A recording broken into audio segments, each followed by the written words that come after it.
when I go on social media, I often see black women saying, black women, we are the least protected in the world. You know, black women always say black men don't protect them, right? Mm-hmm.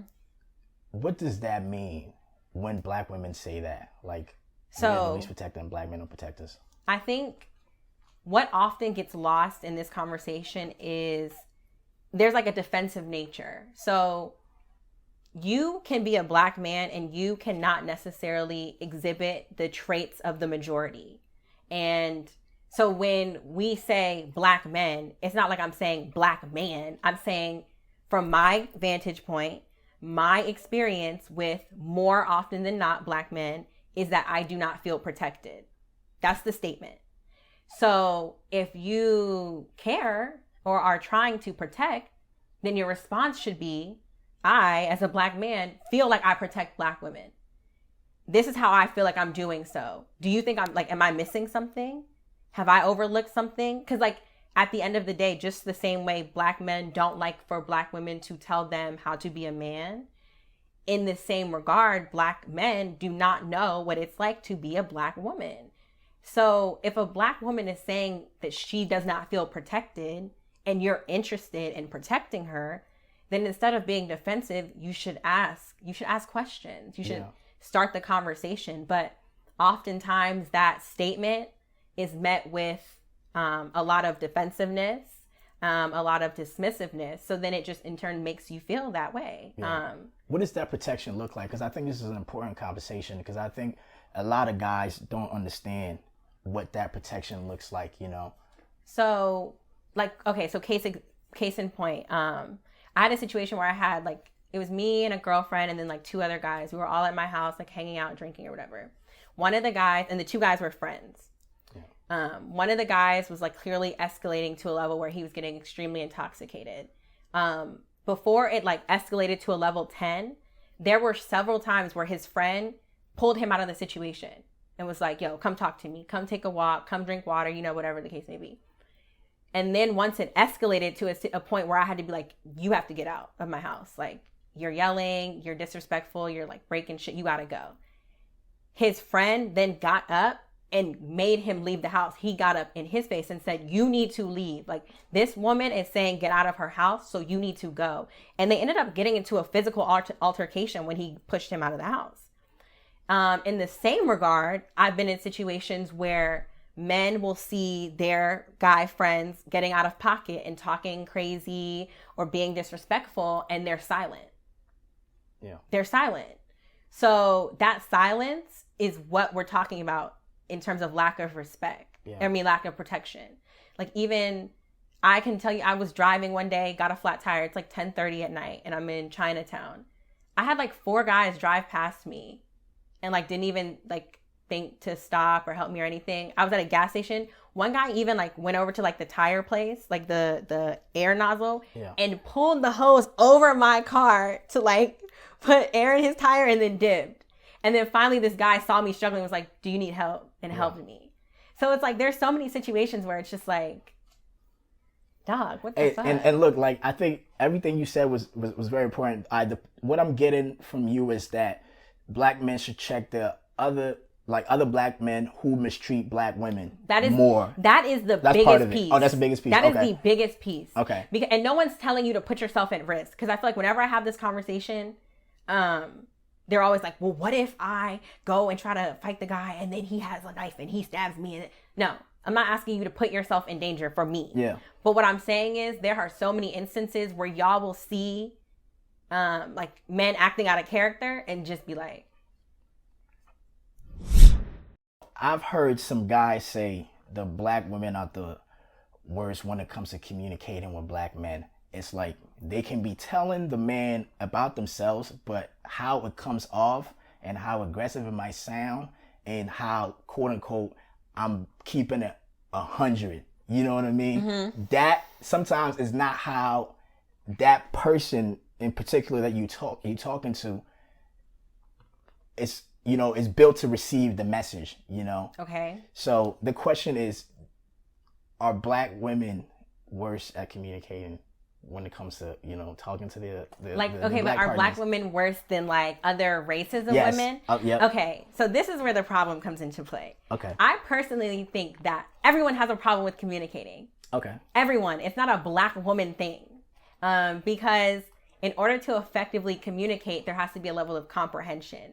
And it's very hard to take your perspective out of the narrative and put the other person's perspective into the narrative to make sure that you're communicating in a way that they understand. It's like if I'm talking to you, if I speak Spanish and you speak French, you're not going to understand my Spanish. I need to speak to you in the language that you understand. And that's a very hard thing for anyone to do. Yeah. So I think to lump it in and say that it's black women is very problematic because, again, oftentimes, like, you always see how they always say, like, Hispanic, Latina women are spicy and they're crazy, but it's, like, funny. Oh, yeah, she's crazy. She cussed me out in Spanish. Like, oh, that turned me on. Like, it's funny. But when a black woman does it now, it's like, you're the worst communicator ever. Like, what the fuck? Everyone has problems communicating. Like, communication is not a black issue. Like, it's a human being issue.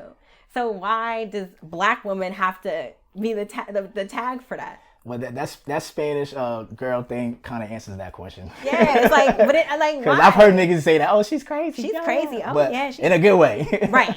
So no, specifically at our age, like I've cheated. Like it's hard. It's very hard. Not to say that it's right because it's absolutely wrong, and it's rooted in like a lack of communication. Like from my own experience, I did what I did because I wasn't able to effectively communicate what I needed from my partner. I didn't know how to do that, or I was too afraid to, or whatever the case may be. So I just went and found it somewhere else. What happened? Huh? What happened? What do you mean what happened? What's the story? What do you mean that's the story? You know we always want the story. I mean, it was like a long situation, like a long story, but pretty much I was talking to someone and I had an unresolved situation with an ex. Okay. Basically it was one of those things where like you really should not, like, one thing that I learned is you cannot fuck with somebody else until you get over your other shit. You cannot, because all you'll do is end up like hurting the person, like the second person. And that's what it was. Like I wanted to be over this person, but I really wasn't there yet. So the new guy was like a rebound.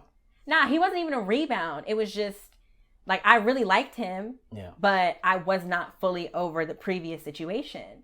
So it's like kind of like having like a crack in the foundation. Yeah. So it's like when the new guy and I were having problems, and we were having like some pretty serious problems. The first thing I did was think of the other nigga. Yeah. And I did what I did. So in the moment, were you like I felt bad as fuck. Okay. No, in the moment I knew I was fucking up, and that's how I knew I really liked the other guy. Yeah. Because like usually I just don't date. Like I will not be monogamous. Yeah. I just will say like, yo, I'm not like we aren't like I can't. I'll just say that because I have a wandering eye. Like I'll just say it. Yeah. But the new guy, like I really knew. Like I knew that. And this, I guess, ties back into the point I was trying to make, that once I got out of this like young phase, that he was the one. Yeah. But I was being selfish, and I was like, I'm just gonna string him along until I'm ready, and then we'll be fine. He also kind of like forced my hand and like gave me an ultimatum to like be with him. So that's like another situation, but I still could have said no. So I'm gonna be accountable. But yeah, like when we started having our problems, I went right back to that because I'm like, well, that's easy. But when I did it, I was like, fuck, because I never feel bad. Like I never would feel bad before when I would like be on the phone with this nigga, but then like go to dinner. I would never feel bad because I'm like, I'm single, like I'm doing whatever. They're probably doing whatever, so I never felt bad. Yeah. But in that situation, man, I felt so bad. Yeah. And then when he caught me, dog, that was like the worst feeling ever. So it wasn't a one-time thing. No, it was. Okay. It was, but that nigga went through my phone. Okay. And saw the messages and shit. How you feel about niggas going through phones? That shit pissed me off. Not because, like, he caught me, but it's like, I just kind of lost respect for him. Yeah. As much respect as I can lose for him, considering, like, I was doing what I was doing. But for me, I would have just really been like, I would have respected it more if he would have been like, yo, I feel like something's not right. Let me see your phone. Yeah. Because then I would have had to either be like, yeah, or no. And then he would have known what it was based off of how I answered it. But like, it's crazy how like when you're wrong as fuck, you can still be mad because I was wrong as fuck. But when I found out that nigga went through my phone, I was like, I don't trust you. Yeah. I don't trust you anymore. And I genuinely didn't. Like, I genuinely felt violated. Like, damn, this nigga went through my phone. Like, that's crazy. Like, yeah. I think there was a point in time where black women were like, you know, asking black men to be vulnerable. It's like, you know, you guys are emotionally unavailable and we want you guys to be more vulnerable. We want you guys to be more sensitive. And while that, you know, while black women was asking for that and why I think that was happening, I also was hearing black women say these niggas now act like bitches. Okay, I don't think that is like the same conversation. Okay. Now some like it could potentially be parts of the same conversation, but I think that when the men are bitches conversation comes into play, it's when y'all are doing the corny shit, like the gossiping, the running your mouth, the being messy. That's where that is. I think that I've heard girls say he was too emotional for me. I've heard that a lot. I have heard that. I've heard that. I think but it's like, again, we as black women and black men, we just face different things. So while men have a problem being vulnerable, I think that, you know, as black women, we just have to take a lot. So it's like, yeah, we want you to be vulnerable, but it's also like, now I don't want to say it's a time and a place, but I think there's like a way in which you can do so that's still respectful of your partner. So like, for example, I have guy friends who are just like, when it comes to like when it comes down to like what's going on in the world and stuff, they're just very uneducated. So when they have questions, they'll ask me. And like, sometimes I'm here for it. Yeah, let's talk about it. But sometimes I have my own shit going on. So like, can you just Google it? Like, or like, can you at least ask me, hey, are you in the right space? Like, can I ask you this question? Like, but I think it's like sometimes black men will dump their emotions and feelings on us without making sure that we're actually available to receive and properly have that conversation. But I also think on our part, we're not used to seeing vulnerable men. So we have to kind of unlearn that and also make sure that we are being like accepting partners and that we know how to properly like receive a man that's being emotional. Because I'll be the first to tell you, like, I was dating this guy and he cried. I didn't even know what to do. Like, I was just so like, I've never seen a guy cry before. Like, I didn't know what to do. Yeah. So on his end, you thought he was a bitch ass nigga. I didn't think he was a bitch ass nigga, but I was definitely like, fuck, I don't know. Like, should I give him a hug? Like, should we keep talking? Like, I don't know what to do. Yeah. But that's just like, those are just unlearned. Those are things that we just have to unlearn. Now, let's look at it this way, right? If you kind of have expectations of how a man should be vulnerable and how a man should be sensitive, isn't that toxic femininity? No, because when you were a kid, when you fell, didn't you cry? Like, when you lost the toy that was your favorite, like, didn't that make you sad? And like, weren't you able to tell your parents that I'm sad because I lost my favorite toy? Or I'm sad because I can't play outside right now? Or I'm crying because I scraped my knee? Like, these are all things that, like, if you look at like children before they grow up and society really, really implants on them very strongly, these are all emotions that you're able to feel male, you feel male or female.